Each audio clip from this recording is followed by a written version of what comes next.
If everything had gone according to plan, Chris Savelle would be on Wall Street right now, not biking through downtown Detroit in a free weekly community ride. Savelle, who's 31, graduated into the teeth of the recession.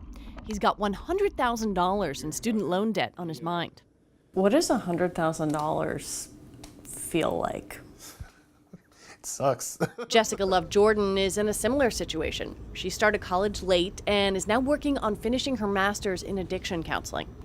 She juggles school, work, and being a single parent, and sometimes the debt feels too much. Now and again, when I look at the statement and see how much I actually have to pay back, it's almost suffocating. You know, I have those fleeting thoughts, you know what, let me just stop now and go work so I can be able to live later on in life. When she graduates, she can expect to make about $33,000 annually as an addiction counselor. Her debt will be about $90,000. The median student debt is much lower than Savelle or Love Jordan's, about $27,000. But their experiences are similar to those of many students who attended state universities at a time when their budgets were being cut, and as the Great Recession hit. The money for school had to come from somewhere, in most cases, students. Where did you think you would be in your life at 31? Go work for, an investment firm or a hedge fund. Chicago, New York, something like that. But when Savelle graduated in 2008, the best job he could find was at a local Walmart. He's recovered somewhat now. He works as a supply chain engineer and supports his mother and sister.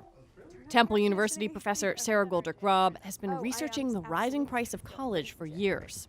How has the aid picture changed as median incomes have stagnated, really, for the last 20 years? The sticker price on a per-student basis has gone up a lot, while the amount of financial aid on a per-student basis has gone down. So the result is that the net price, the amount that the families actually pay out of their pocket, is rising, and it's rising fairly rapidly. More than 40 million Americans have student loan debt. The total amount is around $1.3 trillion. Even so, there are experts like Sandy Baum, who studies student debt at the Urban Institute, and says only certain people are being hurt. Student debt is a crisis for some people, but student debt is not the generalized crisis that the common discourse would make it appear. Yes, people are paying more of their incomes for a college education, but still it's worth it for most people. It's still a very good investment for most people, but not for everyone. Sarah Goldrick-Robb says far too many people are being saddled with substantial debt. You wrote that debt is a symptom, not the disease. It sounds like you think the disease is the high price. The disease is the price. And we have a problem where people are being priced out of college, and in their effort to not be priced out, they're taking on debt that, frankly, they're going to have real trouble repaying. People like Jordan Heft. He's been trying to get a more manageable payment plan. He studied film, but couldn't get a job in the industry. He now owes $100,000 in private student loans, but was paying interest only until recently. All right, so what do you work this week? He lives at home in the Chicago suburbs with his parents. They were already tapped out after helping his siblings with loans, so Jordan's parents asked his grandparents to co-sign.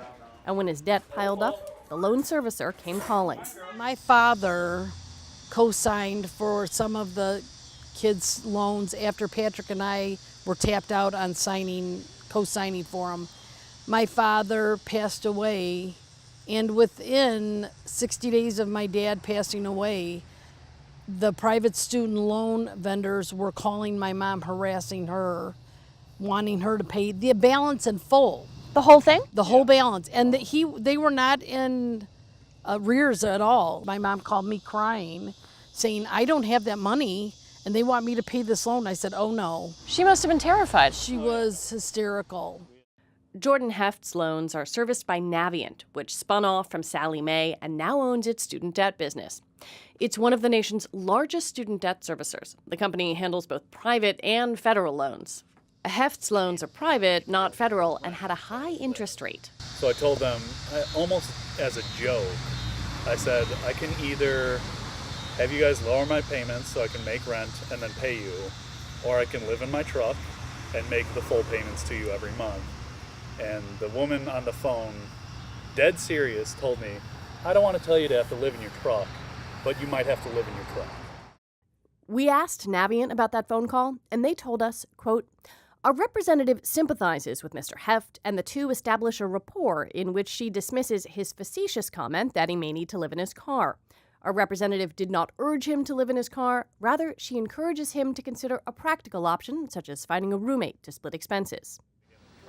Jordan and his mother decided to do something about how they were being treated by their servicer and reached out to their state's top law enforcement officer. I have seen an increasing number of fraud complaints from current and former higher education students. Lisa Madigan is the Attorney General for Illinois. After noticing a rise in complaints against companies involved in higher education, Madigan filed lawsuits against several for-profit schools. Now she's leading a multi-state investigation into Navient. Why did you decide to look at Navient? It was the volume of complaints that we received and the serious nature of them. We have looked at over 5,000 complaints. We've listened to over 800 phone calls, and we've been able to determine that time and time again, the servicers are not providing borrowers with their repayment options. The majority of student loans are federal and originate with the Department of Education, but they're contracted out to a handful of companies who manage the payments. It's a $140 billion industry annually, and servicers like Navient make about $2 billion in commission per year. Most of the time what they do if someone is struggling is they'll put them into a forbearance, which is not necessarily going to be the best thing for that borrower in the long run. Certainly not going to make that debt any more manageable. In fact, it'll oftentimes grow that debt. There are several ways to reduce monthly payments. Deferment or forbearance temporarily postpones payments, but interest may continue to accrue while payments are on hold.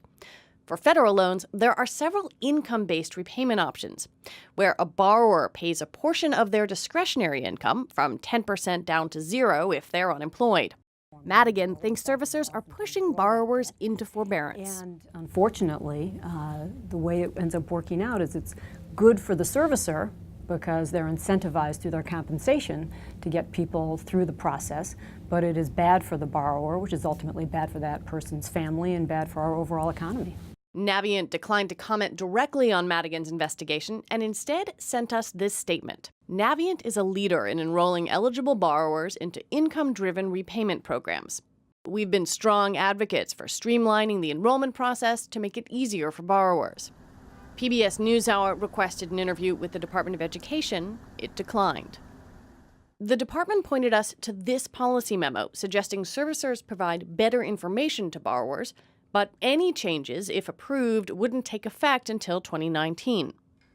Borrowers like Jordan Heft may never see any changes. Seth Frotman of the Consumer Finance Protection Bureau says his agency is tracking complaints. The agency started monitoring many key financial players, including loan service companies. There's an amazing government audit that found that 70% of federal student loan borrowers in default, so have defaulted on their loans, were actually eligible for an income-driven repayment plan as low as $0. And I think that's an abysmal failure, and I think that's a direct implication of student loan servicers and the oversight over student loan servicers.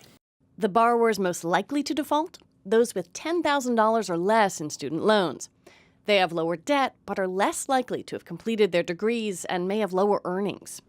Chris Savel's debt has affected his little sister's future as well.